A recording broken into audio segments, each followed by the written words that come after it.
नमस्कार, मैं आपका Ramesh R HR professional motivational speaker और लाइफ कोच। 15 साल का एचआर का एक्सपीरियंस एमएनसी और प्राइवेट लिमिटेड कंपनियों में। ईडी, ये ईडी शब्द जो है आपने सुना है 50 बार 1000 बार। एक 5 साल में 10 साल के कार्यकाल में जो ईडी का नाम हर छोटे बच्चे से लेके उम्र दराज आदमी तक, छोटे विलेज से लेके मेट्रो सिटी तक ईडी ईडी ईडी ईडी आप सुनते हो। चाहे सोशल मीडिया हो, चाहे टीवी चैनल हो, चाहे कहां पर भी हो, ईडी का नाम हमेशा आपके न्यूज चैनल में, आपके घर में दिखता ही रहता है। तो यह है ईडी। ये ईडी आप सुन सुन के सबके मन में आ गया कि ईडी ये क्या है, ईडी क्या है, ईडी कैसे काम करता है। हाँ, प्रदर्शन निदेशालय ये कैसा काम करता है, इसके अधिकार क्षेत्र क्या है, ये कौन सी कार्रवाई करता है, कौन से कानून के अंदर रजिस्टर है, उसके में सजा का प्रावधान क्या है और इसमें क्या काम होता है। तो बेसिकली ये ईडी के बारे में आज आपको जानकारी मिलने वाली है, तो वीडियो पूरा देखिए। आज भारत के चाहे राजनेता हो, चाहे कोई भी बड़ा काम करने वाले आदमी हो, या चाहे अलग रास्तों से पैसे कमाने वाले लोग हो, या कोई भी दूसरे कोई बिजनेसमैन हो जो गलत तरीके से पैसा कमा रहे हो, ये लोग ईडी से बड़ा खौफ खाते हैं। ये तो रात में नींद में भी ईडी ईडी, अगर उनको सपने में भी ईडी आती रहती है कि कल मेरा क्या होगा। कई लोगों का पॉलिटिकल करियर हो या चाहे बिजनेस हो, एक बार ईडी का उसके ऊपर ध्यान गया और गलत कामों में लिप्त पाए तो उनके लिए बचना मुश्किल नहीं, नामुमकिन होता है। तो आज हम लोग ये ईडी के बारे में जानेंगे। तो ये ईडी है क्या? ईडी भारत के इसी एक भारत का वित्त मंत्रालय, फाइनेंस मिनिस्ट्री के अंदर आने वाली एक संस्था है। तो चलो वो कौन से विभाग में आते हैं? राजस्व विभाग जो है, फाइनेंस विभाग, उसके अंतर्गत वित्त मंत्रालय में आने वाली एक संस्था है। तो उसके बारे में हम लोग विस्तृत फटाफट जानकारी डालते हैं। इसका फुल फॉर्म क्या है? ईडी का फुल फॉर्म है डायरेक्टर जनरल ऑफ इकोनॉमिक इन्फॉर्मेंस। मतलब हिंदी में होता है प्रवर्तन निदेशालय, आर्थिक प्रवर्तन महानिदेशालय। ये भारत सरकार के अंदर में, वित्त मंत्रालय के अंदर में, राजस्व विभाग के अधीन एक विशेष वित्तीय जांच एजेंसी है जिसका हेडक्वार्टर दिल्ली है। तो उसके 5 क्षेत्रीय कार्यालय जो मुंबई, चेन्नई, चंडीगढ़, कोलकाता और दिल्ली में स्थित है इसके कार्यालय। उसका मेन काम यह होता है कि एक कानून के तरफ आर्थिक खुफिया एजेंसी, निदेशक इसके प्रमुख होते हैं Indian revenue service, Indian corporate law service, Indian police department, मतलब IRS, Indian corporate law service और IPS, इस सेक्टर के जो अधिकारी लोग हैं, और इंडियन एडमिनिस्ट्रेटिव सर्विस IAS, इस सेक्टर के अधिकारी लोग ईडी में रिक्रूट किए जाते हैं। और ईडी के जो सब अधिकारी है उसी सेक्टर से आते हैं। अभी इसके कार्यालय कहाँ पे आते हैं? Regional office. इसके रीजनल ऑफिस है अहमदाबाद, बेंगलोर, चंडीगढ़, चेन्नई, कोची, दिल्ली, पणजी, गुवाहाटी, हैदराबाद, जयपुर, जालंधर, कोलकाता, लखनऊ, मुंबई, पटना और श्रीनगर है।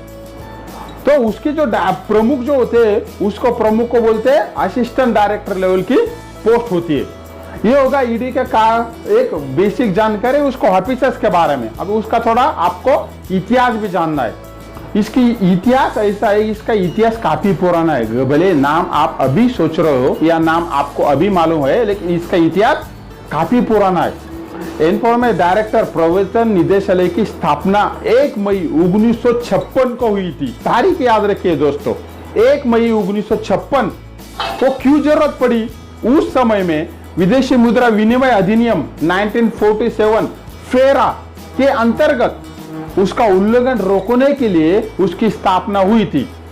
तो उसका नामकरण कर दिया प्रवर्तन निदेशालय, और मद्रास में इसकी एक मेन शाखा खोली गई, दूसरी थी दिल्ली में ये खोली गई। तो इसका काम को क्या होता है मेन, और ये किस कौन से 2 कानून के अंतर्गत काम करती है। तो इसका काम समझने के लिए पहला कानून है फेमा, जो 1999 में था, बाद में 2002 में इसको संशोधन किया गया। तो फेमा का फुल फॉर्म क्या है? फुल फॉर्म है फॉरेन एक्सचेंज मैनेजमेंट एक्ट, विदेशी मुद्रा विनिमय अधिनियम, जो 1973 में ये कानून बना था और उसको संशोधन किया 2000 में और उसको अच्छी तरह से लागू किया। तो ये जो फेमा है, फेमा का काम क्या होता है कि जो भारत के पैसा जो है वो फॉरेन में जाता है और फॉरेन का पैसा भारत में आता है। चाहे आप विदेश हो, चाहे व्यापार हो, या भारत के लोग बाहर काम करने के लिए जाते हो, वहां से वो लोग पैसा भारत में भेजते हैं, या फिर विदेशों में प्रॉपर्टी लेते हैं, वहां से जो इनकम होता है वो भारत में भेजते हैं। तो इसके ऊपर सब एक कंट्रोल करने के लिए ये फेमा कानून को लागू किया गया और उसको ऊपर मॉडिफिकेशन किया गया 2002 में। तो उसको ऊपर ध्यान देने के लिए फेमा कानून को इंप्लीमेंट करने के लिए ईडी के अंतर्गत फेमा को लाया गया। अभी फेमा का कामकाज क्या होता है कि जो भी विदेशी से पैसा आता है वो कौन सा काले धन के रूप में आता है, कौन सा रूप में आता है, वो सब देखा जाता है। और दूसरा होता है, एक कानून होता है पीएमएलए। पीएमएलए कानून होता है prevention of money laundering act. इसका आसान भाषा में है prevention of money laundering act. अब ये कानून कब लॉन्च हुआ है? ये कानून पुराना ही है, लेकिन उसके ऊपर सुधार हुआ 2002 में, उसमें संशोधन किया गया। अभी ये कानून में कौन सा काम होता है? तो इसमें होता है मनी लॉन्ड्रिंग। एक तो सबसे पहले मनी लॉन्ड्रिंग हम लोग जान लेते हैं। मनी लॉन्ड्रिंग क्या होती है कि जैसा है लॉन्ड्री, लॉन्ड्री मतलब कपड़े धुलाने वाली मशीन, उसको लॉन्ड्री बोलते हैं। तो जैसे गंदे कपड़े, जिसको लॉन्ड्री मतलब साफ करना, हम लोग साफ करते हैं गंदे कपड़ों को, वही शब्द वहां पे लिया गया है कि मनी की लॉन्ड्रिंग। मनी मतलब गंदे पैसे नहीं, मनी का मतलब वो, मनी लॉन्ड्रिंग का मतलब होता है गलत कार्यों से कमा हुआ पैसा को सफेद करना या गवर्नमेंट से बचा के उसको वापस मुख्य धारा में लाना, इसको बोलते हैं मनी लॉन्ड्रिंग। तो मनी लॉन्ड्रिंग को ये रोकने का काम करता है। मनी लॉन्ड्रिंग का 2002 में बनाया और उसके कम से कम 3 साल से मनी लॉन्ड्रिंग में कोई लिप्त पाया गया तो 3 साल से 7 साल तक की सजा होती है। हम अक्सर टीवी पर, अखबार में मनी लॉन्ड्रिंग से जुड़ी खबरों के बारे में पढ़ते सुनते। पिछले दशक में तो मनी लॉन्ड्रिंग को दूर करने के लिए कई विरोधी नीतियों को भी अपनाया गया। हाँ, फाइनेंशियल इंस्टीट्यूट सरकार धन शोषण करने वालों से लड़ने के लिए लगातार नए तरीकों की तलाश कर रहे हैं। लेकिन क्या आप इस बात से अवगत है कि मनी लॉन्ड्रिंग क्या है? इसे कानून के मद से रोकने के लिए प्रयास किया जाता है। हम आपको बताते हैं, मनी लॉन्ड्रिंग देश से अपराध को रोकने के लिए धन शोधन निवारण, प्रिवेंशन ऑफ मनी लॉन्ड्रिंग, जैसा मैंने बताया, ये एक्ट बनाया। बेहद आसान भाषा में इस विषय से जुड़ी जानकारी हम आपको आगे बताते हैं मनी लॉन्ड्रिंग से। तो जब अवैध या गैर कानूनी तरीके से प्राप्त की गई कमाई के सोर्स को छुपाने के लिए कानूनी माध्यमों का सहारा लिया जाता है तो यह मनी लॉन्ड्रिंग कहलाती है। समझने में थोड़ा कठिन है, लेकिन यह शब्द कानूनी तौर पे इसलिए आपको ध्यान में रखना है। जब अवैध या गैर कानूनी तरीके से प्राप्त की गई कमाई के सोर्स को छुपाने के लिए कानूनी माध्यमों का सहारा लिया जाता है तो वो मनी लॉन्ड्रिंग कहलाता है। मतलब आप ऐसा पैसा, जो पैसा का कई सोर्स ही गवर्नमेंट को पता ना चले, आप उस पैसों को बैंक में रखे, प्रॉपर्टी खरीदी करे, आप उसके अलग अलग उसको इन्वेस्ट करे, हाँ, मार्केट में इन्वेस्ट करे, शेयर मार्केट में इन्वेस्ट करे, हाँ, फिक्स एसेट में इन्वेस्ट करे, और उसको इतना तरीके से घुमाया जाए कि जो एजेंसी है उनको उसका मेन सोर्स का पता ही नहीं चले। बाद में उस पैसा को आपको वापस गवर्नमेंट के सामने व्हाइट में दिखाना है, मतलब ब्लैक का व्हाइट मनी करना। हाँ, तो इसे रोकने के लिए 2002 में देश में कानून बनाया गया जिसे धन संशोधन निवारण अधिनियम में, मैं आपको वापस बोलता हूं, पीएमएलए कानून का नाम दिया गया।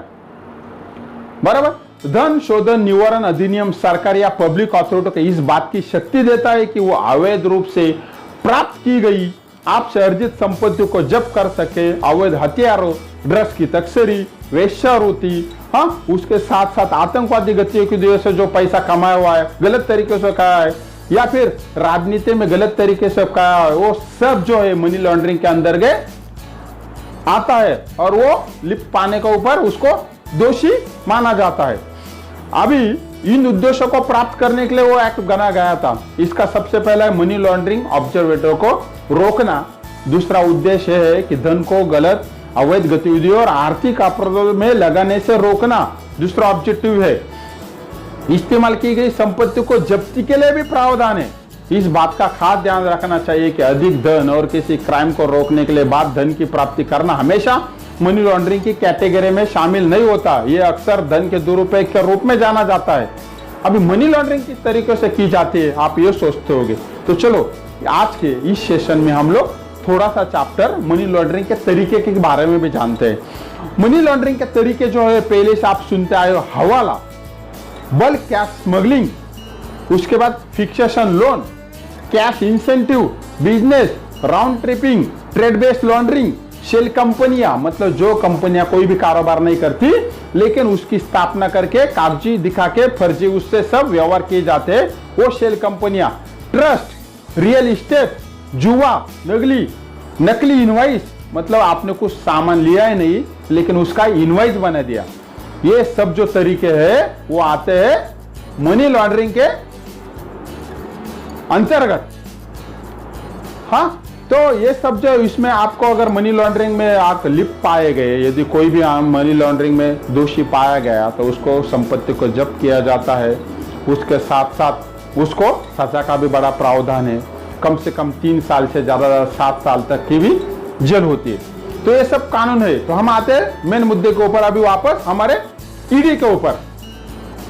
तो ये जो 2 कानून मैंने आपको बनाया, फेमा और पीएमएलए, तो ये फेमा और पीएमएलए कानून के अंतर्गत जो भी गैर कानूनी गतिविधियां होती है वो सब रोकथाम के लिए ईडी को बनाया गया था। ईडी के अधिकारियों को एक अलग से शक्ति दी गई है कि वो जब भी जाए भारत में या विदेशों में भी किसी का भी संपत्ति की वो इंक्वायरी कर सकता है। उनको अगर सही सलामत सही तरीके से उनको जानकारी नहीं मिली तो उस इंसान को हिरासत में लेने के उनके पास पावर है। उसके साथ साथ उनकी संपत्ति अगर लगा कि मनी लॉन्ड्रिंग से आया है तो उनको जब्त करने का भी अधिकार है, चाहे वो घर हो, चाहे कैश हो, चाहे गहने हो, चाहे गाड़ी हो, चाहे अन्य किसी भी तरीके से कमाई गई प्रॉपर्टी को जब्त करने का भी अधिकार है। उसके बाद ईडी इस प्रॉपर्टी को जब्त करने के बाद क्या करती है ये आप सोचते होंगे। तो एक बार 180 दिन तक उसका ट्रायल चलता है।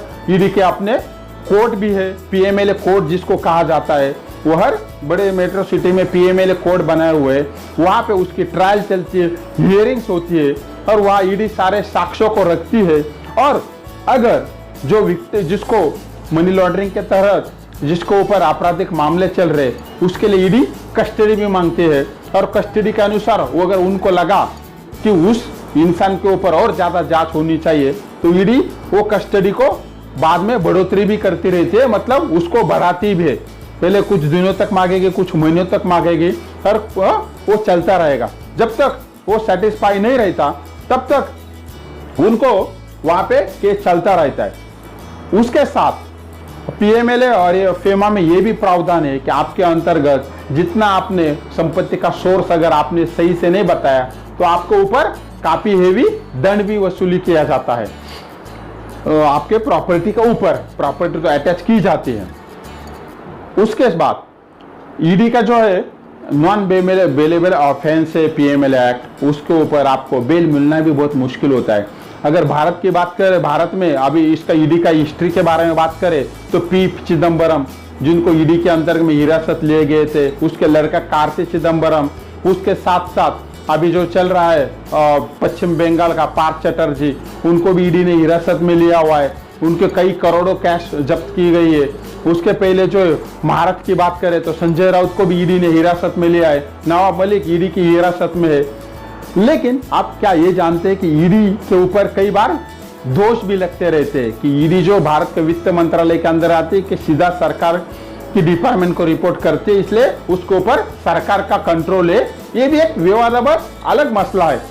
लेकिन वो क्यों ऐसा आता है कि जब राजनेता के ऊपर कार्रवाई होती है ईडी के द्वारा तो मीडिया में जल्दी हाईलाइट होती है और जल्दी वो हाईलाइट करके लोगों के सामने आता है।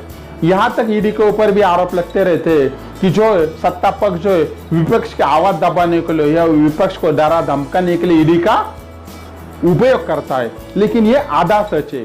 ईडी खाली यही काम नहीं करती, ईडी आतंकवादी से आया हुआ पैसा, अभी आपने बीच में अगर देखा होगा तो जम्मू कश्मीर में जो आतंकवादी कार्रवाई के लिए जो पैसा यूज होता था, हाँ, और जहाँ वहां पे जो विद्रोही लोग जो थे वो पैसे का वापर कैसे आतंकवादी के लिए करते थे वो भी पकड़े गए। वीवो और अप्पो कंपनी की करोड़ों रुपए की संपत्ति अटैच ईडी ने कर दी है। जो चाइनीज ब्रांड है अप्पो और वीवो, जो चाइना से मटेरियल आके यहाँ असेंबल करके मोबाइल बनाने वाली कंपनियां बेचती थी, लेकिन इसके डायरेक्टर जो है चाइनीज है। और वो करोड़ों रुपए इंडिया से हाँ लेके कमा के वो चाइनीज अपने चाइना में बेचते थे। तो ईडी ने उनको ऊपर कार्रवाई करके उनकी करोड़ों रुपए की संपत्ति, करोड़ों रुपए का कैश व्यूअर आपको चाइनीज कंपनी के जमा किया है। लेकिन ये न्यूज आपके पास नहीं आई, खाली राजनेताओं की न्यूज आपके पास आती है। तो ईडी ये भी काम करते हैं। तो जैसा उसके डर के विजय मल्ल्या हो या नीरव मोदी हो, मेहुल चोकसी हो, ये भाग के खड़े हुए विदेशों में, ये आने का नाम नहीं लेते क्योंकि इनको मालूम है एक बार ईडी के कब्जे में आ गए तो इनकी जिंदगी हमेशा जेल के सलाखों के पीछे रहने वाली है। तो ऐसा ये ईडी की जो असीम शक्तियां दी हुई है ईडी को, तो भारत में बहुत सारी सेंट्रल एजेंसियां है, जैसे सीबीआई है, जैसे एनआई है, जैसे उसके साथ साथ नारकोटिक्स कंट्रोल ब्यूरो है, रोआ है, आईबी है। उसके बारे में भी हम लोग किसी और दिन बात करेंगे। लेकिन आज का टॉपिक में हमने स्पेशली इंफॉर्मेशन डायरेक्टर के बारे में ही जानना था हमको, और उसके बारे में महत्वपूर्ण जानकारी लेनी थी। इसके लिए आज का जो वीडियो के ऊपर आपने ये देखा कि ईडी क्या है, ईडी का हिस्ट्री क्या है, ईडी कैसे काम करती है, ईडी का ऑफिसर्स कहाँ है, ईडी को कौन सा अधिकार दिया हुआ है, ये सब महत्वपूर्ण जानकारी के बारे में आपको अपने ध्यान से देखा। और ये आपको पढ़ाई के लिए और भविष्य में कई एग्जाम, कॉम्पिटिटिव एग्जाम के लिए भी ये क्वेश्चन आते रहते हैं। और बेसिकली तो आपको दो चीज बेसिकली ध्यान में रहना है। ईडी, फेमा और पीएमएलए दो कानून के अंतर्गत काम करते हैं। उसके हेड का ऑफिस दिल्ली में है, उसके रीजनल ऑफिस पूरे भारत में है, और उसके साथ साथ उसके अंतर्गत जो सर्विस करने वाले लोग हैं वो आईआरएस, आईपीएस, आईएएस, इस सर्विस डिपार्टमेंट से विभागों से वहां पे रिक्रूटमेंट किया जाता है। और उसको नॉन बेलेबल ऑफेंस के अंतर्गत वो काम करते हैं, चाहे उसमें राजनेता हो, कोई इंडस्ट्रियलिस्ट हो या गलत काम करने वाले, कोई भी जिसका संपत्ति का सोर्स पता करना होता है तो वहां पे ईडी पहुंच जाते हैं। तो हमने ये ईडी के बारे में जो जानकारी आपको कैसे लगी, अगर पसंद आई होगी तो मेरे वीडियो को ज़्यादा से ज़्यादा शेयर करें, लेकिन समय निकाल के मेरे चैनल को सब्सक्राइब करना ना भूलिए। धन्यवाद दोस्तों।